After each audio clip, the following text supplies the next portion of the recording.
Ce qu'on a vu avant là, il faut déjà connaître, il faut avoir une cible pour faire un petit rappel. Si on va revenir un peu au niveau des slides là.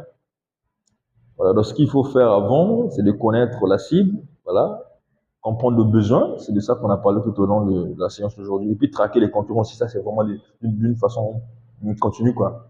Ça c'est à tout moment qu'il faut faire. Mais les deux grands points là, connaître le besoin, connaître la cible. Donc vous pouvez faire un tableau de ce genre, hein. Vous avez un tableau de ce genre, voilà. Vous avez ici, vous avez la cible, voilà. Ici, vous avez son besoin, bon, d'abord son problème, le problème auquel il est confronté, voilà, voilà, et ce qu'il veut, voilà, ce qu'il veut lui, son besoin,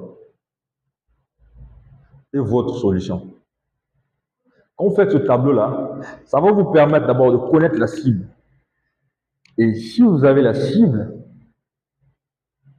et que cette cible-là vous a exposé son problème, vous allez mettre en lumière le problème et le besoin. Parce qu'il peut avoir un problème, mais son besoin n'est pas forcément lié à son problème. C'est possible. Voilà. Aujourd'hui, je peux vous dire que pour le cas je sais pas moi, quand j'ai besoin d'un sac en cuir, je prends un exemple, j'ai besoin d'un sac en cuir pour mettre mon ordi parce que je pense que quand j'utilise les autres sacs là, facilement, ça se casse. En fait, mon ordi peut subir des chocs et tout. Est-ce que son problème est résolu? Lui, il dit qu'il a besoin d'un sac en cuir parce qu'il pense que, parce que là, il a exposé son problème. Mais est-ce que vous, selon un commercial, vous, celui qui vendait là, est-ce que vous pensez que son problème est résolu? Non, dans la mesure où c'est pas un sac en cuir qui va empêcher que l'ordinateur puisse se casser. Par contre, ce qu'il a besoin, c'est un sac en cuir qui intègre un tout petit peu de chiffon, un système de protection, etc. Donc, si vous mettez le problème et le besoin en relief du client, vous allez être en mesure de savoir quel produit vous quissiez pour quelle solution il faut lui proposer. Là, vous allez lui dire, non, écoutez, laissez ce sac-là. Moi, je pense que c'est pas un sac cuir qu'il vous faut. C'est plutôt un sac, ceci, cela. Même si ça va être aussi en cuir, mais il faut qu'on intègre un système de protection, etc. Là, vous avez apporté une solution. Donc, raison pour laquelle, là, maintenant, vous proposez votre solution maintenant.